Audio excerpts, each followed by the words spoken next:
When I want to tie two lengths of webbing together, what I'm going to do is build a water knot.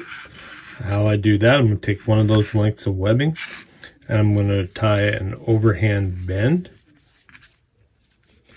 So I tie an overhand bend in one side, pull it fairly snug, not super tight. You can see it creates a diamond shape. Now what I need to do is retrace that knot with the other strand. How I'm going to do that is I'm just going to follow this tail all the way through the knot.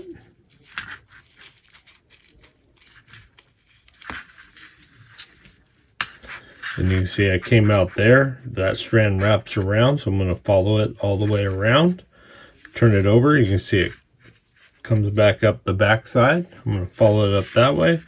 Then I take my tail, pass it underneath those two strands, retracing the step of that knot. And when I pull it tight, I'll have a diamond shape. And that's a water knot.